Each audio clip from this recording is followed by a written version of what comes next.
So I'm cat sitting this week, by which I mean I'm driving back to my mom's house to take care of the cats while she's out of town. And I realized that because I moved over here, I brought all of my stuff over here, my computer, my consoles, like all of my stuff. I needed to figure out what to do with my time this week. And I thought, you know what, it's been a while since I've done an impromptu reading vlog. Do I need to add another reading vlog to my list for the month? No, but we're doing it anyway. So that's what's up. That's it. That's the intro. I'm deciding what I'm going to take with me for the weekend. I have all of my unread books. I did manage to get these onto shelves. I know that one thing I am definitely going to be taking to read while I'm over there is going to be Yellowface by R.F. Kuang. I'm still currently rereading this one for my work book club, but the book club meets on next Tuesday, which is the last day that I'll be over there. So I definitely need to finish this reread as soon as I can so that I am prepared for that discussion. After that, I kind of don't know what I want to do because I have still my Roll of Reads books, but I'm working on a vlog for that separately. And I have also my Shelf Control books, which again, another separate vlog. This is why I said, I need to add another one. No, we're doing it anyway. I'm not sure what I'm going to read other than that. I'm kind of contemplating adding another, like, Catherine Addison book to my list for the month because I just got The Orb of Kairato, which is one that I didn't know was actually coming out, but this is following a historian who was framed for some sort of theft or like disappearance of a valuable artifact, and now gets like a chance to clear his name after his friend dies and leaves him a puzzle that might lead him to the solution of what actually happened. I'm really intrigued by this. I love this world, I love these characters, but I'm kind of debating if I want to go ahead and read it just because I'm also planning to read Tomb of Dragons, which is set in the same world and is the like spin-off series from that. I'm kind of debating if I want 2 of those this month. I'm also considering, if I can get a hold of it, that I might take with me and read for Cursed Book Club, The Sunshine Court, because I just also found out that Nora Sakovic has put out a 5th All for the Game book. So it turns out there's going to be a full trilogy about Jean, and I need to get a move on and get reading this one and get to that one. So might also take The Sunshine Court, although if I do that, I actually have this as an ebook as well, and I may take my Kindle just to make things a little bit lighter. I also want to read a nonfiction this month, because I'm trying to do one every month. Sorry, as I'm trying to like look and talk, and my battery is flashing at me. Great. Perfect. I don't know what I want to do for nonfiction. I'm kind of thinking maybe The Five by Haley Rubenhold, which I have over here as well. I think it's on this shelf. Yeah, so I'm kind of thinking this because I want to do something for Women's History Month, but I'm kind of torn between this one or Hood Feminism, so it's probably going to be one of those 2. I guess you'll find out when I pick something up. Those are kind of the thoughts that I have at the moment, and I've got to go plug in this battery, and I'm driving over there this afternoon, so probably the next time I check in, I'll be at my mom's house, and hopefully I'll be started reading something. Terrible news. I regret to report that I am an idiot, and I left my work bag at my partner and I's apartment, an hour away. So I guess I won't be finishing this workday, although I am gonna hop on a team meeting this afternoon because I do have my phone, so I have access to Teams. I can at least be in the call. But yeah, no work bag, can't do anything else because I'm a writer and I'm currently writing in a document, and unfortunately the way that our system works, I can't access anything on a computer that isn't computer, at least as far as I'm aware. I've not found any way to get into anything. Like we don't have like a VPN or something. There's not a way for me to like log in from outside of our network. So I'm simply shit out of luck today. But the good news is there are cats. Ellie, bye. Sorry, this is a very chaotic vlog so far, isn't it? Everything just going that way. My coworker just sent me a GIF that says, "Don't worry, be happy." So, yeah, that's how my day is going. So, I guess I'm gonna spend this afternoon on that Teams call, kind of getting caught up with everyone else, and then I'm not sure what I'm gonna do the rest of the day. I might do some reading. I might go get the gas, get out of the house for a little bit. Been a while since I've filled up my tank, so probably should do that. Yeah. Kind of don't know what to do with myself now because I was fully intending to accomplish more things today, but my entire schedule has gone down the drain, and I guess I'll go figure out what to do next. So I tried to update last night, but I did it while like deliriously tired. I accidentally stayed up super late reading and didn't realize how late it had gotten. So it was like midnight, 1 a.m. when I tried to update. So we're gonna try that again. We're also gonna come hang out with a cat friend. Punky's here. He likes to lay in here and nap, so we're gonna hang out with him. But yeah, so I read half of The Sunshine Court. I started it not last night, but the night before, got to the halfway point yesterday, and so far I'm finding this to be both an interesting and in some ways kind of boring entry to this series, this being the All for the Game series by Nora Sakavic. This book picks up at like the last third, I would say, maybe the last half, but definitely the last third of The King's Men. In this one, we're following Jean Moreau, or Jean Moreau. He's French, so it's probably Jean. So we're following Jean Moreau, and in The King's Men, later part of the book, he gets pretty gravely injured and is rescued by the Foxes. I won't tell you the fuller context about that in case you do want to read this. I don't really think it's worth your time, but if you decide to pick up the series, I won't tell you more than that. So we are put in at the point where he gets rescued here. So there's like the events of The King's Men yet to come, and the first 35% of this book is just those events, but from Jean's perspective. We're seeing him reacting to things that the Foxes experience at the end of The King's Men. So I think that part's pretty interesting actually, and I think it's necessary for Jean's arc because he comes in and he's in a really, really dark place mentally. And I think part of that is just like the things he experienced are really horrible, but also he's really thinking about his aggressors as almost like more than human.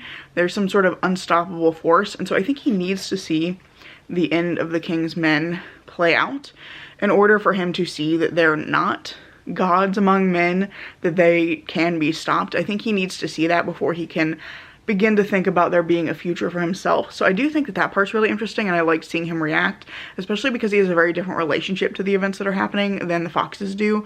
So I enjoyed kind of getting that recap of the end of the book and seeing his perspective on it. It also was helpful because it's been a little while since I read The King's Men, and I did actually have to refresh myself. I had to look up a wiki and remember where Jean was and what was happening to him at the end of the book so that I could kind of follow the first few pages, but then getting that kind of recap of like what happened was helpful. So I would say I really like the first 35%. It's very, very dark. I think more so than any of the previous books in the series, this one immediately leaps in with the traumatic events. We're immediately learning all the horrible things that have happened to Jean, which you can kind of infer must have happened because of the people he's been basically stuck with for the last several years of his life. But we get a lot more detail about it pretty quickly. And it really is just like every horrible thing happening to Jean just over and over again, but we're seeing it as flashbacks. If it's him struggling to deal with that now that he's not in that situation, he's finding it much harder to like keep a cap on his emotions and like hide those memories away. So he's having to be dealing with them much more frequently. He's being confronted by those difficult times in his life much more frequently. And I think it's pretty interesting in that part, but it is very dark. So be aware of that going in if you decide to pick this up. Then we get to the next portion, and at the end of The King's Men, I do have to tell you this for this to make sense. There's a bit where we find out Jean is being transferred from one team to another. He's going from a team that is very central to the plot of the original trilogy, which is the Edgar Allan Ravens, and he's being transferred to the USC Trojans in California. That is one of the many things that happens. There's so much that happens at the end of The King's Men. It's wild. But we find that out at the end of The King's Men, and then we get to the point here where he finds that out. And the next portion of the book is him actually going to California to meet his new team and start getting, you know, acclimated before summer practice begins. This part is where the pace really like suddenly slows down, and I feel like now the book is a little bit directionless. There's not really any kind of major antagonist in the book. One of the characters in the original trilogy has made a deal with somebody who is really this kind of abstract figure who only shows up on page for like a few pages. And other than that, he's really not that present in the story. So there's like a villain, but he's not really there at all. And it's made pretty clear that he doesn't care about them. He's not particularly worried or interested in them. And he's just off in the background being in the Yakuza. That's what he's off doing. So there's that. So there's no real chief antagonist for them to be struggling against, and there's no real conflict other than just Jean working through his own issues. And so I think that causes, once you get through the end of the events from The King's Men, it causes this massive slowdown, because now I've read another 20% of the book, and from there, so I think I'm at like 54, 55%, and it's just been 2 days of Jean's time in California interacting with 3 of his new team members. We get him interacting with the captain, who I think is supposed to be his love interest, and we get him interacting with the captain's 2 best friends, who he's going to be rooming with. That's pretty much it, and I'm not really enjoying this part of it because I think that these relationships are not as well done, at least in this first little bit where they've only known him for 2 days, as some of the earlier relationships. One of the really major ones for Jean, particularly in the first part of the book, is that he has a kind of forming friendship and a little bit of a crush on Renee, who's one of the foxes. And there's actually a moment that I really, really love that's right before he goes to South Carolina. They have like a really honest conversation with each other about it, and I really like that. I think Renee is like the only character I really respect. This is something my friend says as well. Renee is the only character we respect. She's the responsible adult here, and I love Renee a lot, and I think that it's interesting the ways that she supports Jean kind of gently and just basically is like not willing to let him continue to harm himself, because he does a lot of self-harming. So that is a thing here. So if that's a trigger for you, just be careful reading this one. That's very present in the story. But she's very like resistant in terms of like he tries to push back against her and get out and like continue in this kind of dark path that he's in, and she just like very gently steps in his way and is like, I'm not gonna let you do that. And then she gives him all these little pieces of advice that I think are actually quite helpful about like, it doesn't matter what you hang on to as long as you hang on to something, and about like finding small joys in life that give you a reason to keep moving. And it's just this like really sweet conversations, and that moment right before he leaves for California I think is just really genuine and really sincere.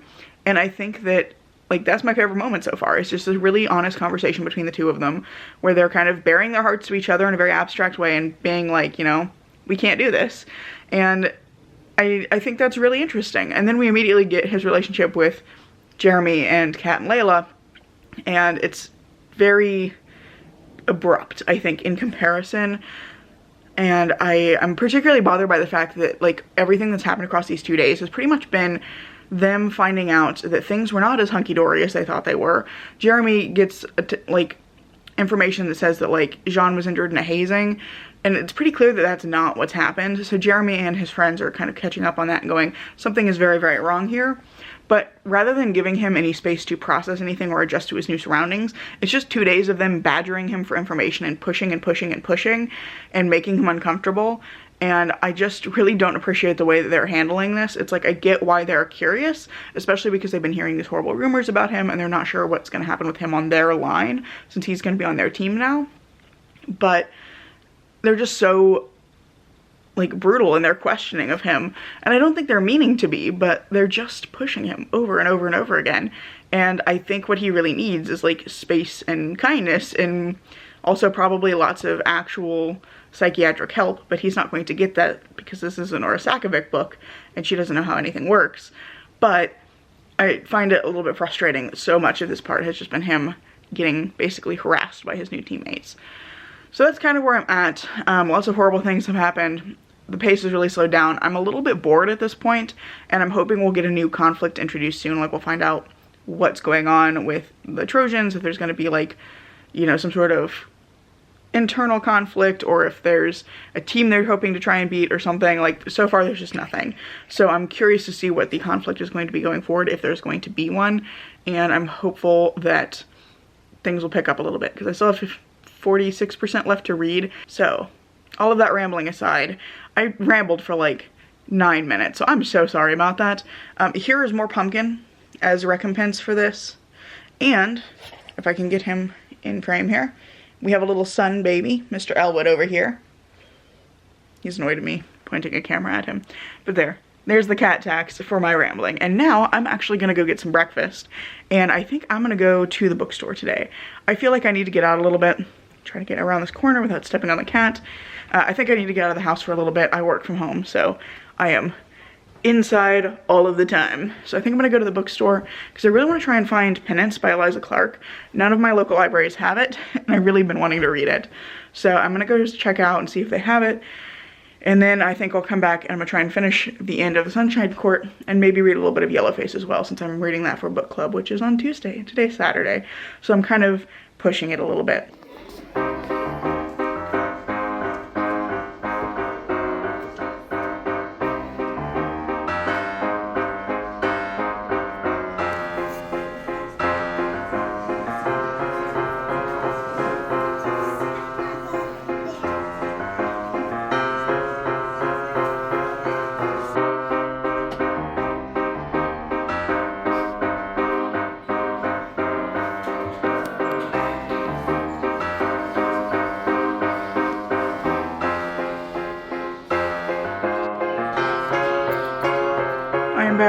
with both a book and a headache, so the rest of the day is going to be flopping and hanging out with the boys.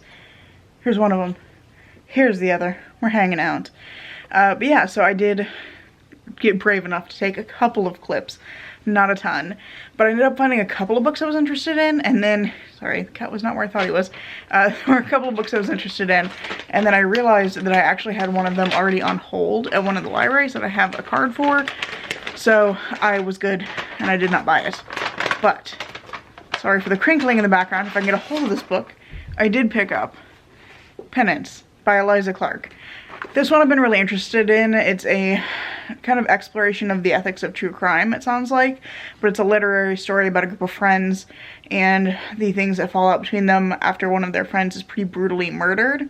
And then 10 years later, a journalist comes back and is investigating the story, and it seems like maybe parts of what happened and possibly parts of what he's written are not true. So it's an exploration of like how we consume true crime and how we are obsessed with it and the ways that stories are told. And also mentions on the back that it is a unflinching exploration of gender, class, and power. So I'm really intrigued by this. I've been hearing some good things about it, but neither of my libraries had it, so I did decide to buy this one for myself. And I've managed to find it finally, so I'm very excited about that. I'm probably going to read that this month if I can. I might swap that in. I'm going to be doing a Roll of Reads vlog, probably starting next week, and I might swap that in for my mood read. Not sure yet. Beyond that, I'm gonna spend the rest of the day chilling, trying to get rid of this headache. I'm gonna try and finish the Sunshine Court. We'll see how that goes for me. And then if I can get that done, I also should probably read some Yellow Face. I think I mentioned that all earlier. Oh, my buddy is getting up. He's just readjusting. Ellie, you're so cute. Anyway, I think I mentioned all of that earlier. That is the plan for the day, and at some point I may also chat with one of my friends because I'm hanging out by myself, cat sitting, and it gets quiet. So I think that's it. Yeah, very successful shopping trip. Very proud of myself that I only, whoops, there's the end of the hanger for my camera. Very proud of myself that I came away with just the book I was looking for, because I've been working on adjusting my relationship to book buying over the last year, and I feel like I'm really seeing progress in that now, so I'm feeling pretty good about that. And now I'm gonna go see if I can knock out this headache.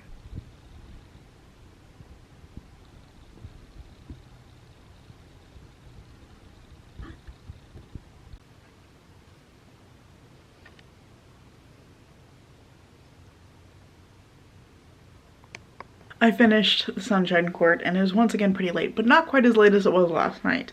But yeah, I finished it, and I gotta say, last half, pretty boring, and also pretty frustrating. I think, I'm not sure exactly what I'm gonna rate this yet. I'm leaning between 2 to 2.5 stars. There were parts of it that I did enjoy. There are some relationships that crop up that I like, and we finally see some authority figures in the series doing what they're supposed to do and trying to like actually get the people in their care the help that they need. So we finally get to see some like positive portrayals of authority in the series. We also see a couple of people start to build friendships with Jean that or at least, even if it's not like a full friendship, like treat him with a level of respect and like respect his boundaries specifically in a way that a lot of people don't. And then that's kind of the frustrating thing for me for most of this book. Kind of leaping over to the things that I didn't like. I don't think that the end of his arc in this book, where he kind of is beginning to trust the Trojans and see them as friends, I don't think it's earned, because he spends the vast majority of the book kind of closely interacting with Jeremy, who is quite clearly going to be a love interest, and Jeremy's two best friends, Layla and Kat, and they spend most of the time harassing him. I think in my earlier update I said that it was mostly him being badgered for information. I would say the vast majority of that is actually just Layla and Kat. I think they're intended to be like supportive and well-intentioned, but it's just them pushing him for information he's not ready to give, and I found that really frustrating because they're not giving him space to settle in. And it isn't that they start to actually treat him like a person and like interact with him normally until later, and it felt like at the very least they should have been doing those things earlier, the kind of like relationship building things earlier to earn his trust so that then he would feel comfortable telling them things, but they don't do that. They just continually harass him for information. Mostly Jeremy does a pretty good job of respecting his boundaries and will back off if John says like, hey, I'm not really ready to talk about that. Please don't ask me about that. But he does have one really big slip up in the later part of the book that I think should have shattered Jean's trust in him, and there was a line that suggested it does, but then he turns around and is like, oh, I trust you, at the end of the book. And I don't really understand what said Jean so many times I'm starting to call him Jeremy. I'm not sure exactly what Jeremy has done to regain that trust, because he doesn't really do very much for Jean in the latter part of the book. He's just kind of present. Beyond the badgering for information that we get from those characters, we do have a couple of characters I really like in the way they interact with him. Xavier, who's one of the vice captains, I think is really good in combination with Jean, is a lot better about giving him some space and understanding that Jean needs to be ready to talk and that they shouldn't be pushing him. Also, Coach Riemann, who is the head coach. I also like Coach Lisinski as well, but Coach Riemann in particular, several moments he steps up to try and help Jean, but in a way where he's like, I need you to let me know what you need from me. I understand that you're not comfortable talking about things, but I also need you to understand that, you know, with everything going on, I am going to have to ask you some uncomfortable questions, and we need to work together to find solutions. Like, Coach Riemann is actually really respectful of Jean, and understanding of the fact that Jean is coming from a very different atmosphere, and it's taking him some time, and it's going to take him some time to adjust. Got a cat hair on my tongue. That's exciting. So, like, I feel like Coach Riemann has a fairly good relationship with him. And then there's also a pretty dramatic event that happens partway through, and Riemann is the first one who's like, hey, we need to call the cops. The thing that just happened to you is not okay. And while they don't call the cops, Riemann then goes through a list of other things that he can do to try and help Jean feel safer. So, like, I really appreciate those two characters. I just found Layla and Kat really frustrating, and I didn't like the way that they interacted with Jean, and I was really frustrated with Jeremy for that one big misstep that he makes where he's really pushing Jean for information, literally backing him into a corner, and I just did not like the way that was handled. In addition to all of that, there's a lot of, like, moments where Jean doesn't get to choose to, like, tell them things. Almost every reveal that happens with Jean's background and the things that he's experienced is not something that he consents to or chooses to share. It's somebody walking in and seeing he has scars and demanding to know who did this to him, what happened. It's someone tossing a notebook and it flying open and them seeing the horrible things that somebody else has written and then demanding to know what's happened. It's never, or it's almost never, a moment where Jean goes, you know what, I'm gonna be honest with them and I'm gonna tell them what's going on. I think there's two instances of Jean actually offering information, and they're both instances where the thing that he's telling them is fairly minor.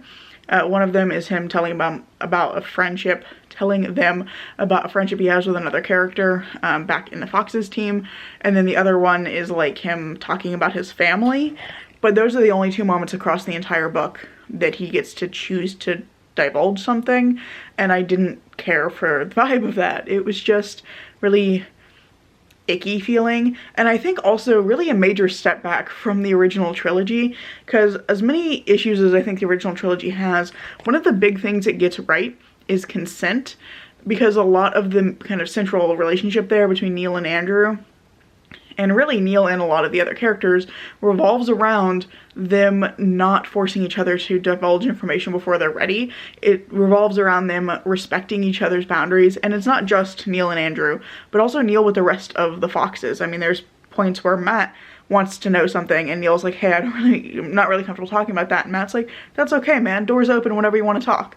So, like, there's all of that in the original trilogy, so it's very, I think, disheartening and disappointing to see it step back so much in this kind of follow-up series, especially because this is specifically supposed to be about Jean healing from all of the trauma that he's experienced. So yeah, it's just, I don't think it's well handled. There's also the problem of plot, because basically nothing happens. I think last time I checked in, I was saying he'd been in California for 2 days, and that had been like 14 or 15% of the book. The next chunk is just summer practices, and they all kind of bleed together. It's just them like practicing on the court, and that's it.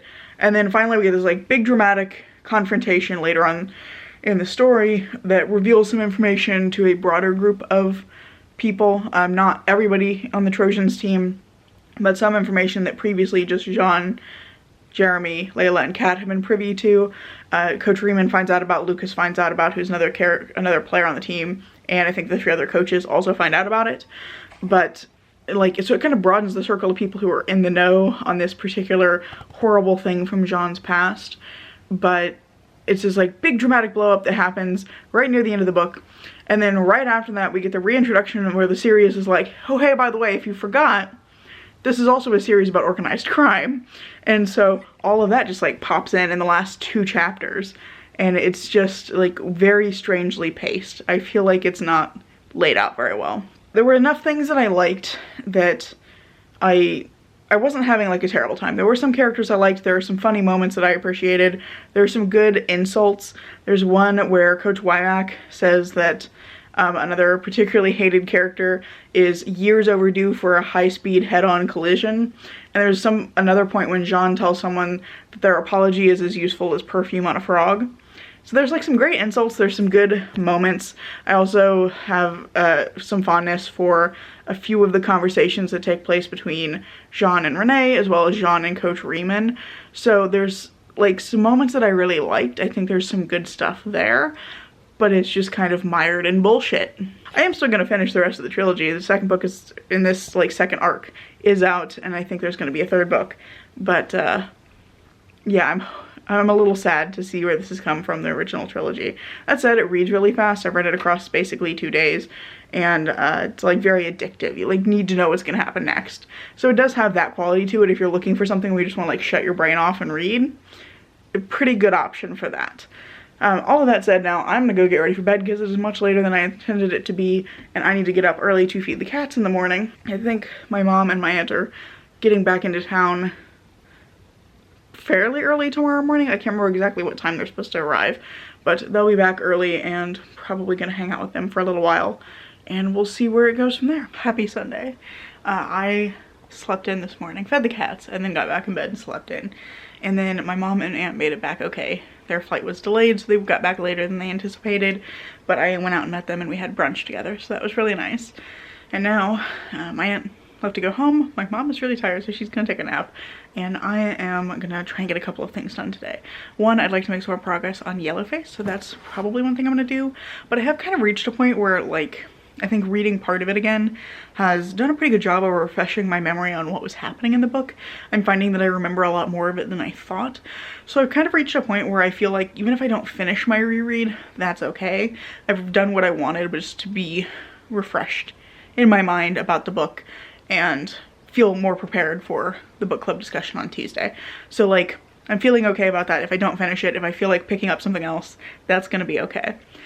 So I'm gonna try and read a little bit more of that, but we'll see how far I actually get. I also need to put together my stream schedule for the next week, which is gonna be a little funky because I'm not going back home until like Tuesday. So yeah, Tuesday afternoon. And I need to figure out what I'm gonna be streaming. I know I'm gonna be joining in on at least one stream this week, 2 streams this week. I have 2 that I have agreed to be a part of. So looking forward to that. That's gonna be really fun, but I need to put together that schedule. I'm gonna be joining Moth for some Resi on her channel, and then my partner Jacob is going to be streaming Left 4 Dead, and I get to join him for that. That's going to be a ton of fun. I'm really looking forward to both of those things, but I need to decide what I'm going to do on the other days. I also want to get a lot more reading done later this week, so I kind of need to balance it. So I think those are my 2 kind of major goals for the day, is just to get that schedule figured out and read some Yellowface. Probably not going to be a huge time commitment on either of those things, so I'm kind of considering maybe playing something today as well. Bear with me, I need to open some curtains. It's a little dark in here. I might play something because I have a couple of things that I'd like to play that I feel like are not going to be great stream games. I kind of learned my lesson with Shadows of Doubt, which is a game I was really excited for, and then turned out to be really terrible one to play on stream if you haven't already played the tutorial. Because I was playing the tutorial, I got very stuck and very frustrated. I'm not going to make that mistake again. So I have a couple of things that I think won't be great for stream that I might play. I'm kind of considering playing Her Story, which is a kind of mystery where you're dissecting things that someone is saying over a course of like videotapes. Sounds pretty cool. Might do something like that. I haven't quite decided yet, but that's the plan for the day. We have more Elwood. He's just showed up to grace me with his presence. I think he's pretty happy that my mom is home because he missed her. He was sticking very close to me over the last couple of days. So yeah, figured I'd just give you a quick update on where we were because it's like midday now. I woke up later than I thought. They got in later than they thought, and it's like almost 1:30 now. So been a very like lazy day, but honestly, I think that was kind of needed.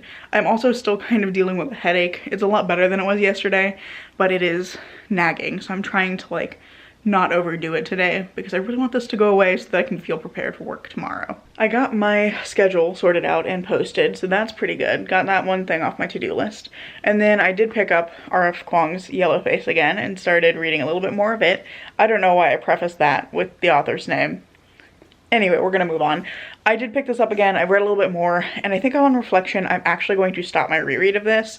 I'm realizing as I'm reading that I remember the plot of this book a lot better than I thought. A lot of the details have come back to me, and I do feel like I'll be able to discuss the book with the book club, having not reread the whole thing, because a lot more of it was memorable to me than I realized it was going to be. But the big reason that I want to set this one down is that I forgot just how difficult this book is to read. I think this is incredibly well written and well rendered, and it's a really important and interesting discussion of racism and privilege in the publishing industry and of interactions between authors and fandom on social media. I really appreciate what R.F. Kuang has done with this story and the ideas that she's exploring here, but I find June Hayward to be an incredibly annoying character to follow. Like, specifically, she gives me a lot of secondhand embarrassment. She's just constantly making decisions that embarrass her in front of hundreds, thousands, millions of people without even really realizing that that's what she's doing, or kind of refusing to acknowledge that that's what she's doing. And she just gives me a lot of secondhand embarrassment, which is about the one thing that I really cannot endure in books. I can read a lot of different things without batting an eye, but secondhand embarrassment gets me every time. I cannot continue with something that is giving me that feeling, or at the very least, I have to set it down for a while. And because of that, I just am finding this reread much harder to get through than I anticipated, and there's other things I would really like to get to this month. So since I feel like I'm prepared to discuss the book with the book club, I remember much more of it than I thought I was going to, which I think really is a testament to R.F. Kuang's writing and the way that she renders her characters and the stories that she tells. Like, I find it so memorable. It's all just kind of like come flooding back to me. So I feel prepared, and I'm okay not finishing my reread. I think that I've gotten what I needed to out of that second reread, or out of that second like partial reread there. I feel like I'm ready to discuss it, and I don't feel like I need to continue enduring June's bullshit for any longer. I do think that it's really important to deal with difficult emotions like that, like the secondhand embarrassment, because I think that's part of what helps us learn from characters like this, but having already read it once, I think I'm okay setting it down. That said, having only partially reread it this time, I fully stand by my original 4-star rating. I think this is just really well written, and the issues that I had originally were to do with repetition, especially in the way that June interacts with social media. It felt a little bit like we were just hammering the same point home over and over and over again in a few spots. But beyond that, I think this is really well done. So I very much stand by that 4-star, and I think that if you haven't already read Yellowface, you should definitely try picking it up, because it's a really interesting story, and it goes a lot faster than you would think it might. Unless you're like me and you can't stand secondhand embarrassment, in which case it takes you ages. But yeah, that's kind of the plan for now. I'm going to set that aside, and I'm not sure what I'm going to read next. I have a couple of other books with me. One is for a different vlog, and I think I'm going to wait and read it when I get back home. The other two, one is a nonfiction, and I'm not sure I'm in the mood for that. And then, no, sorry, the other three. One's a nonfiction, and then the other two I think I might actually use for Roll of Reads, which I was planning to start that vlog also next week when I get home from this trip. So I'm gonna hold off on those. I had the Orb of Kairado with me, and then I picked up Penance yesterday. I'm really in the mood for both of those right now, but I think I do want to swap those in for Roll of Reads, because I realized when I was looking at my TBR for that I gave myself a lot of like heavier fantasy, or a lot of fantasy in general, and I wanted to break it up a little bit. So the Orb of Kairado is still like high fantasy, but Penance is more literary mystery, so I think that's going to help me break up that TBR a little bit more and make getting through my entire Roll of Reads TBR a little more achievable. So that's my plan for that, and I'm debating what I want to pick up next, because I could pick up that nonfiction, which is The Five by Haley Rubenhold. That's the one I brought with me. but I'm just not sure I'm in the mood for something that heavy at the moment. So I also have a couple of other options because I have 2 ebooks checked out from the library. I currently have The Lies of the Ajango by Moses Oze Utomi, which sounds incredible, and I've just seen a rave review for that series from Michael Kist like in the last week. So I'm really intrigued by that. I know it's a novella, and it sounded really interesting. I believe this one's about a boy who goes on a journey into the desert to find water to save his community and his mother. And I believe it's kind of a light fantasy situation, which sounds pretty interesting. And then I also got Hamagen Luck by Makana Yamamoto, which is a sci-fi heist story that's supposed to be sort of like love letter to Hawaii. That sounds really interesting to me. I hadn't heard of it until just recently. I think I saw it on a list of like upcoming releases or something. And just sounded really intriguing. I love a good heist story. This one is about a woman who gets arrested for participation in a heist because she gets betrayed by her partner during that heist, and now 10 years later she's getting out on early parole only to be approached by the same woman who betrayed her with a new scheme, and she has to decide, like, can she trust her for this one last big job which would help them take down a tech billionaire that they had tried to take down previously. Sounds really interesting, and I, again, having not heard of it, I'm intrigued because I haven't actually seen any reviews of it, so I'm kind of leaning towards picking up one of those ebooks. I think that's maybe what I'm more in the mood for. I just don't know which one it's going to end up being. Clearly I'm tired. I still got that little bit of a headache, and I have not had enough sleep. I didn't realize Spring Forward was today. I woke up and was very confused because my alarm was going off, and it was like, what do you mean it's 6:30? My alarm was set for 7:30. But it's because I have an alarm, not an alarm clock, but like a just standard clock sitting by my bed that is not a, like, it's a really old non-Wi-Fi alarm clock, so it didn't jump forward automatically, and I was very confused first thing in the morning. So I didn't realize it was Spring Forward, and I am quite tired as a result of that, with that like lost hour in the middle. So I'm a little out of it today, but I'm gonna try and pick up something else to read. I also forgot that I have 13th Age with my friends tonight. It is our every other week 13th Age night, and I'm currently in the process of getting hold of my partner to see if he can move a character sheet onto Google for me because I forgot to move it, and I don't have access to it, which is a problem because the version I do have access to is from level 2, and we're currently level 5, so it's been quite a while since that was a relevant character sheet.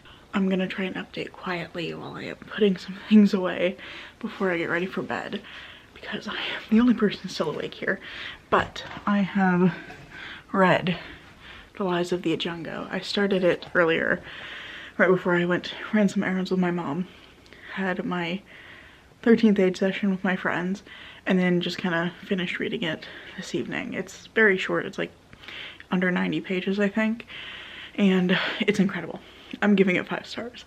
I am so glad that I picked that up. It was kind of something I picked up on a whim because I noticed that my library had it right after I'd heard Michael Kist kind of rave about it and like the whole series, and I am so glad I picked it up.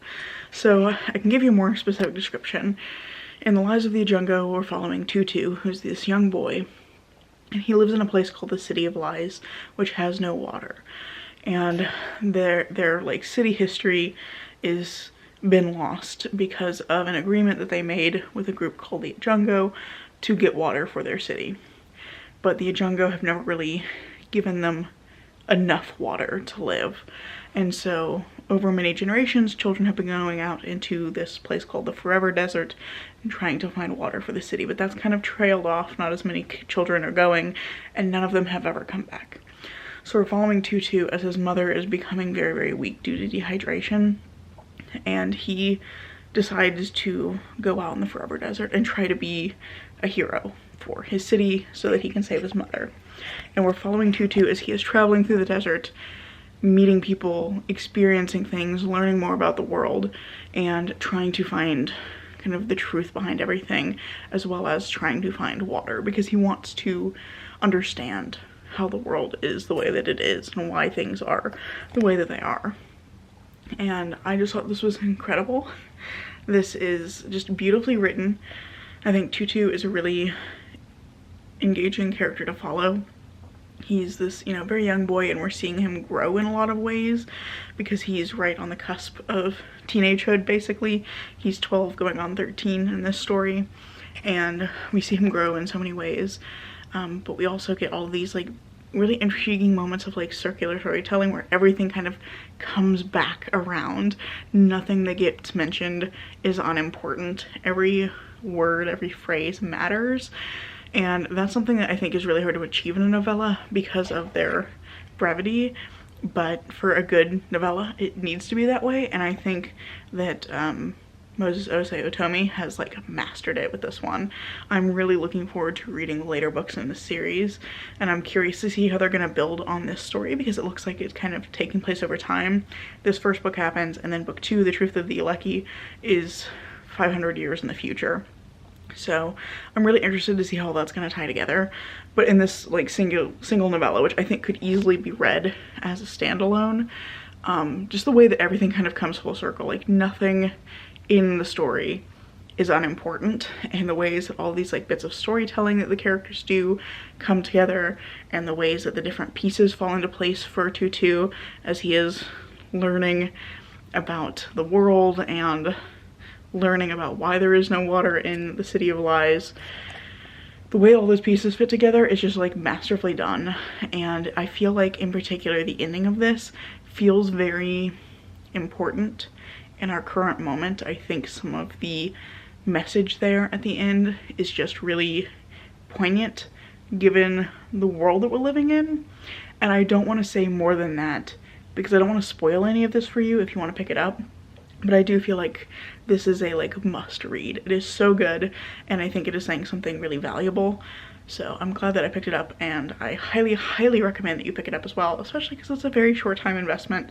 I read it in a single day with not a whole lot of time invested into it. Anyway, I think this one is just like so important and cannot more highly recommend. But now I'm gonna go get some sleep and we'll see what I can get into tomorrow. The inspiration that kind of got you interested in YouTubing as a whole. But who are some specific YouTubers that who kind of got you inspired to get, you know, kind of hop on this medium, I guess you could say? Oh, okay. Well, okay, I feel like I have to go back to when it like started that I wanted to do it. Deep. I want to dig deep. You want me to pull up the lore? I want some deep lore. Come on now. I finally decided what I'm going to read next, which is The Five by Haley Rubenhold. I kind of went back and forth on this for a while, but I've decided I want to go ahead and get this started since looking at my schedule ahead, I think it's going to be harder for me to fit a nonfiction in the latter part of the month. So I just did decide to go ahead and start this one. I don't anticipate finishing it before this vlog ends, but I at least want to get through like maybe part 1 if I could. That said, I do have a few other things I need to do before I can really dig in. I have started this, I've read the first few pages of the introduction, but I have a few other things I need to do this evening because I drive back tomorrow. Sorry for that weird angle. I drive back tomorrow. So this evening I need to do some gathering of stuff that I want to take back with me because I have a few things that I haven't packed yet that I want to take back this go around back to the new apartment. And I also need to do my taxes this evening. So that's thrilling for me. I just kind of want to get it over with, and since my mom is here, I figured I can get some help from her because things are a little bit different for me this year because I switched jobs like in the middle of the year and my income changed pretty dramatically because I was a student on a student grad assistant salary and then got a full-time job. So I'm just hoping that she can help me make sure I don't like screw anything up. So I'm going to be doing those couple of things tonight, but then I will hopefully have some time to dig into The Five. I am finding the introduction pretty interesting already though. This starts with a brief history of not 1888, but 1887, which was the year of the Queen's Jubilee, and also was the year that Bloody Sunday happened.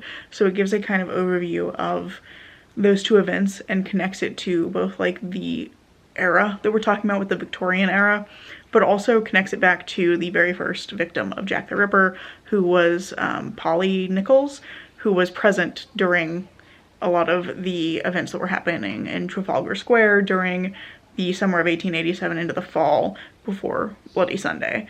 So really interested in getting that kind of context. That was interesting because I didn't know a lot about Bloody Sunday, and now I think it was like I knew just the name of it, I'd heard of it, but I didn't really know what it was in context. So having that background leading into 1888, the kind of tension that was already arising in London before the Ripper murders ever began was really interesting, and I'm curious to see how that's going to tie in, if it does at all, into the stories later on as Reuben Hold is talking about the various victims. So yeah, I'm enjoying it so far. The writing is pretty good, it's pretty easy to follow, and I appreciate that in a history nonfiction. So I'm curious to see where it's going to go from here. So that's pretty much all I've achieved reading wise. I do have one other book I'm going to try and finish because I'm currently down to like the last 60-ish pages of a book for a different vlog, so I may try to finish that first, do all of my like packing, and then I'll come back to the 5 later this evening. I have successfully finished the book I was reading for another vlog, so I was able to mark that one off, which means I finished 3 books in 3 days, and I'm pretty happy about that. I've also finished reading the introduction to the 5, and I'm really intrigued by this because we get even more social context in the introduction past the point that I was talking about earlier about Bloody Sunday. We get a little bit more about the actual like economic and social structures of London at this particular time, as well as some of the factors that led to an increasing number of people pushed into cramped, poverty-stricken areas. It talks a lot about the ways that development and in some forms gentrification were pushing people into these cramped areas and resulting in like high unemployment rates as well, or resulting from, I guess is more accurate. There were high unemployment rates at the time. Honestly, it's really like interesting to see some of the parallels to our current moment of rising unemployment rates and gentrification and a lot of very like similar issues. So I thought that was really interesting, and it also discusses a little bit about the kind of assumptions that were made about people living in these areas, and particularly people living in lodging houses, and it talks a lot about the role of the news media and journalists in spreading those assumptions in comparison with what figures are actually known, or at least guessed at, based on official sources. So it's really interesting to get all of that additional context, and then she places the 5 women that she's going to talk about here kind of squarely in the middle of that context, talking about how they were women who were kind of pushed aside because of all of the assumptions about them that came from the place that they lived and the place that they died. And I'm really intrigued to see where all of that is going to go. I'm interested in the way that she is trying to kind of dig into histories that in some ways can never really be known because there are so few sources about them, and the sources that do exist are so unreliable. So I appreciate all the context she gives for that, and her kind of situation of the 5 women in the midst of this kind of like information black hole. Like there's just nothing there. But she's working from what little there is and trying to figure out, like, you know, triangulating between sources, what can we take as more real versus what is probably more gossip or things that were misreported or misheard. So I think that's really interesting. I'm excited to read it, but I think I'm gonna set it down for now because the other book I just finished was a horror book, and reading this right after that was kind of depressing. So I think I'm going to set that down because I'm on a bit of a reading kick, and I want to try and not push myself into a slump by reading too many dark, depressing things kind of in a row. I am going to be chipping away at this throughout the rest of the month, but I'm not going to finish this, I think, anytime soon. I'm going to try and read it just like a little bit at a time, because I think that's going to be the best way for me to read it and kind of take in everything that it's talking about, and also to, again, not put myself into a slump by way of reading lots of really sad things at once. I think I am mostly moving away from horror for the rest of the month, so it should be a little bit easier to continue on with it later on because I won't be reading as many kind of heavy books at the same time. All of that said, I think I'm actually going to end this vlog here. I am here at my mom's house for one more day, but tomorrow is going to be work, and then I've got to finish packing up a few things that I want to take back, and I need to do my taxes. Still haven't done either of those things, but I'm going to be working on those right after I end this vlog. I'm going to try and do at least a little bit of that, but I'm gonna have those things to polish off tomorrow alongside work, and then right after work I have a haircut appointment, and then I'm gonna come back here, gather my stuff, and drive back. So it's gonna be a bit of a busy day tomorrow, and I don't think I'm really gonna get a lot of opportunity to read it all, so I feel like this is a good stopping point, and I'm pretty happy with the progress I made over this weekend. So to recap, I read the entirety of The Sunshine Court, gave it, I think, 2 stars. I decided to stop my reread of Yellowface, which we'll be discussing tomorrow for book club. I feel like I remember enough of it to be prepared for that discussion without having to reread the whole thing and endure all of the secondhand embarrassment from June. I then started and finished The Lies of the Ajango by Moses Osei Utomi, and I gave it 5 stars. It was incredible. Finished a book for another vlog, and I have started my nonfiction for the month. So I'm really happy with my progress over the last few days, and I'm feeling good about stopping here, letting this be kind of the positive end to this vlog. I feel like this is the most I've read in a vlog in a while. So that's pretty much all I have for you today. I really hope you've enjoyed this video, and if you have, I hope you consider giving it a like, maybe even subscribing to see what comes next. I'm currently posting on Tuesdays and Saturdays, and I hope to see you in the next video. Bye.